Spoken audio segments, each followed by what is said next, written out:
Press the lord. Nidhumeshwaram April 22, 2026 holy prayer home సంఘం వారి అనుదిన వాగ్దానపరచును. నీ భారము యెహోవా మీద మోపము, ఆయనే నిన్ను ఆదుకొనును.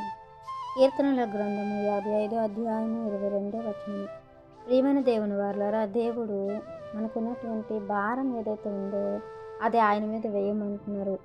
ఆయన మనల్ని ఆదుకుంటానంటున్నారు. నీతిమంతులుగా ఉన్నాము కనుక మనమట ఎన్నటికీ కూడా కదలమని దేవుడు సెలవిస్తున్నారు. ఆయన కదలనివ్వడు అనేది ఇక్కడ మనకి దేవుడు తెలియపరుస్తున్నారు. అలాగే మనం చూసుకున్నట్లయితే కీర్తనల గ్రంథము 37 అధ్యాయం 5వ వచనంలో, నీ మార్గమును యెహోవాకు అప్పగింపుము, నీవు ఆయనను నమ్ముకొనుము, ఆయన నీ కార్యము నెరవేర్చును అని వాక్యం సెలవిస్తుంది. ప్రియమైన దేవుని వారలారా, సామెతల గ్రంథము 16 అధ్యాయం 3వ వచనంలో కూడా అంటున్నారు, నీ పనుల భారము యెహోవా మీద ఉంచుము, అప్పుడు నీ ఉద్దేశములు సఫలమగును.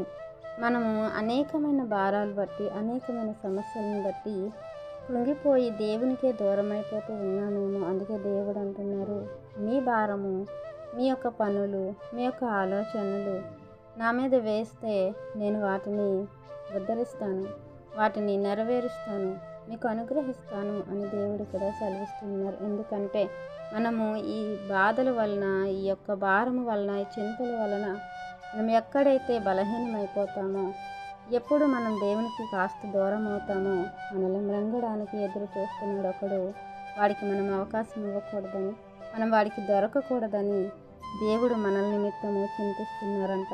చూసినట్లయితే పేతురు రాసిన మొదటి పత్రిక 5వ అధ్యాయం 7వ వచనంలో అంటున్నారు, ఆయన మిమ్మల్ని గూర్చి చింతించుతున్నాడు కనుక మీ చింత యావత్తు ఆయన మీద వేయుడి అని అంటున్నారు. నిజమే ప్రభు.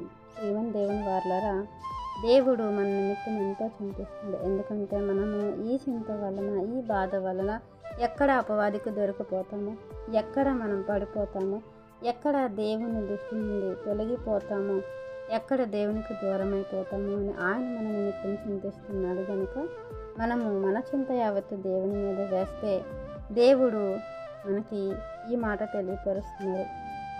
పేతురు రాసిన 2వ పత్రిక 1వ అధ్యాయం 10వ వచనంలో, అందువలన సహోదరులారా, మీ పిలుపును ఏర్పాటును నిశ్చయము చేసుకునేటప్పుడు మరీ జాగ్రత్త పడదు. మీరిట్టి క్రియలు చేయవారైతే ఎప్పుడునూ తొట్టిల్లారు.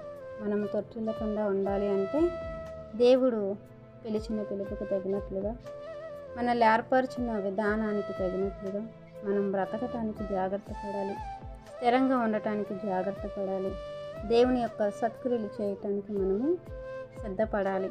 అప్పుడు మన కష్టము, మన బాధ, మన వేదన, శోధన మనకి గుర్తు రావు.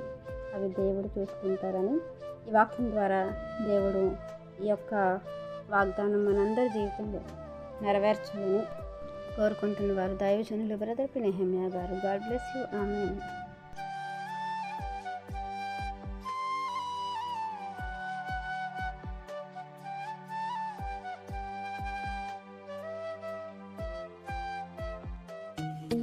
Hi friends, Holi prayer home Gajuwaka సంగమ వారు మాట్లాడిన విలువైన దేవుని సందేశములను మీరు వినటానికి మా యొక్క యూట్యూబ్ ఛానల్ హోలీ ప్రేయర్ హోమ్ను సబ్స్క్రైబ్ చేసుకొని పక్కనున్న బెల్ ఐకాన్ క్లిక్ చేయగలరు.